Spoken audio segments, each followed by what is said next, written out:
ለብዙዎች ግልጋሎት የሚሰጠው አንበሳ አውቶቡስ ቀለም አንበሳውስ እንዴት ተመረጠ? መራጩስ ማን ነው? ገነነ የተዘጋጀበት ጉዳይ ነው። ዛሬ በጣም ብዙ አድማጮቻችን አንበሳ አውቶቡስ ውስጥ ሆነው ያዳመጡን እንደሆነ እርግጠኞች ነን። አንበሳ አውቶቡስ ቀለሙ እንዴት ተመረጠ? ስለ አንበሳው ባለፈውም ጠይቄ ነበር። የሚሮጥ ነው የሚዘል ነው አንበሳው? እንግዲህ ይሄ አንበሳ አውቶቡስ ቀለሙ ኖርማል ነበር። የተለያየ ቀለም ያላቸው ናቸውና ቢጫና ቀይ ነው። ለምን ተባለ?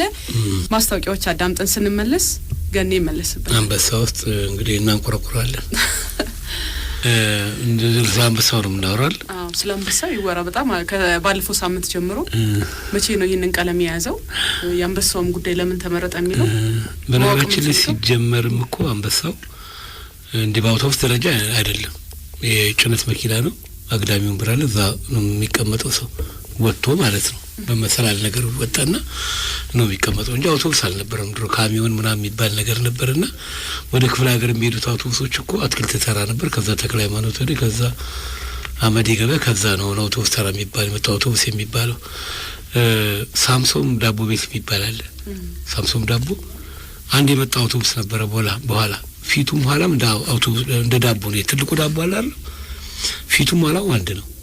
ወደዚህ አንበሳው የአውቶቡስ ቅርጽ አለ። ከፊት ሌላ ከኋላ ሌላ ቅርጽ ነው። ለሳምሶም አውቶቡስ የሚባለው እንግዲህ ዋና ወደ እንትን ስንመጣ አቶ ተፈሪ ሻረው የሚባለው አሉ። የቀዳማዊ ኃይለ ሥላሴ በጎ አድራጎት ድርጅት ስራ አስኪያጅ ነበሩ። በ1940 አካባቢ ማለት ነው። አምቦሃ እሳቸው ነው የአምቦሃ ድርጅት። የአምቦሃ ድርጅት እዚህ እንትን ጋር ነበር የነበረው ፖሊስ ጋራጅ ጋር አንድ ጣሊያናዊ ሶዳ ጨምሮበት ኢታሊ ሶዳ ነበር የሚባለው። እሳቸው ገዙትና ኢትዮ ሶዳ ብለው እዚህ መሐመድ አሊ ቤታውን አሮጌ ፖስታ ቤት አለ አይደል? እዛ ነበር ፋብሪካቸው።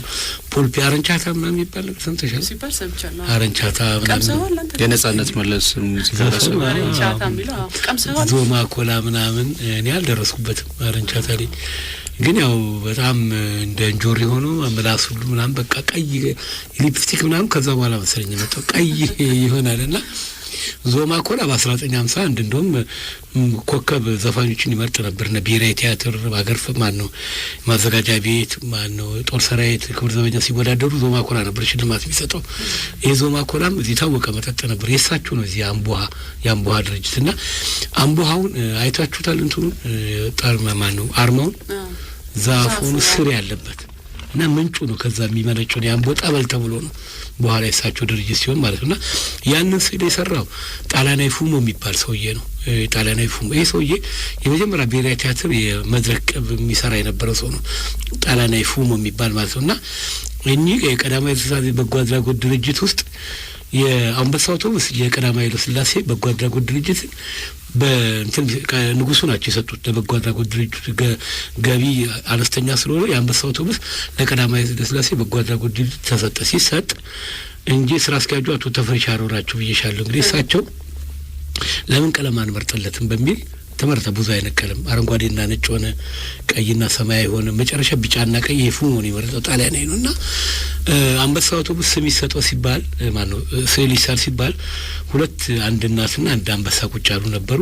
እንደገና ደግሞ አንድ አንበሳ ይሆን ተባለና ቁጭ ያለ አንበሳ ነበር። አይ ይሄ አንበሳ ተንቀሳቃሽ ስለሆነ ሚራመድን ተብሎ ሚራመድ ነገር ነበር የሆነው እና አንበሳ ፈጣን መሆኑን ለማሳየት ሚሮጥ ሚዘል አንበሳ ጣሊያናዊ ፉሞ ነው የጻለውና ይሄ ጣሊያናዊ ፉሞ የተባለው የጣሊያኖች በሚወጡበት ሰዓት እንግሊዞች በሙሉ ጣሊያኖችን ነው ማስወጣት ሲፈልጉት።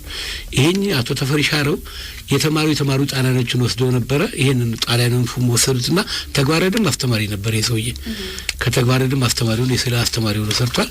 ይሄን የአንበሳ ስዕል የሳለው እሱ ነው። ቢጫና ቀይም ቀለም የመረጡት አቶ ተፈሪ ሻረው ናቸውና የአንበሳ አውቶቡስም ታሪኩ ይሄ ነው። በነገራችን ላይ የአንበሳ አውቶቡስ ይሄኛው እንትን የሚከፈት የሚዘጋ በር በመጣ ጊዜ ከክፍለ ሀገር ሁሉ ሰው በመጥቶ ያይ ነበር።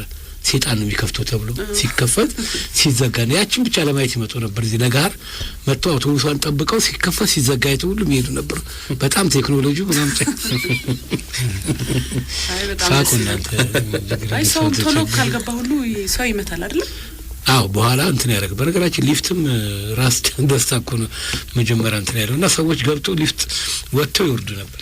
ሊፍትም የሚታወቅ ነገርም አልነበረምና አዳዲስ ነገሮች በሚመጡበት ሰዓት በጣም እንትን ያደረገ ነበርና ይሄን እንግዲህ አንበሳ አውቶቡስን የመረጠው ፉሞ ጣሊያ ሄደ ፉሞ ነው ስሉን የሰራ ያምባውንም የሳለው እሱ ነው። ይሄኛውንም ስሉን የሳለው ነው። ቀለሙን የመረጡት አቶ ፈሪቻር ናቸው። የቀዳማዊ ኃይለ ሥላሴ በጎ አድራጎት ድርጅት ስራ አስኪያጅ ነበሩ። አምባዋ ባለቤት ማለት ነው። አመሰግናለሁ። እኔም በጣም አመሰግናለሁ ገኔ። ብዙ ሰዎችን የሚያንቀሳቅስ ነው። ለብዙ ሰዎች አገልግሎት የሚሰጥ ስለሆነ የአንበሳ አውቶቢስ አውቀውም ደግሞ መንቀሳቀሱ በጣም ቆንጆ ነው። አሁን ደግሞ መልኩንም ማሳምሩ ባለሽንጣፍ ነው የሚባለው። ሁለት ሆኖ እንደ ባቡር ትንሽም ባቡር መስሎ መጥቷል። ባለ ሁለት አልሞል ባለ አልጎሪካ ባለ አኮርዲዮን ነው የማለ አኮርዲዮን ተባለ። እንደ አኮርዲዮን ነው እንዲህ ይታጠፋል፣ ይዘረጋል በላቸው። አይ ከአንበሳ አውቶቡስ ጋር ብዙ ሰው መቼም ገጠመኝና ትዝታ አለውና ከዛ ጋር የተያዘ ትዝታ ወይም ገጠመኝ ካላቸው ለአድማጮች በ85 83 ቴክስት እንዲያደርጉ ቀልዶች አሉ። በጣም ሞቅ ያለው ሰው አለ፣ ብዙም አለ።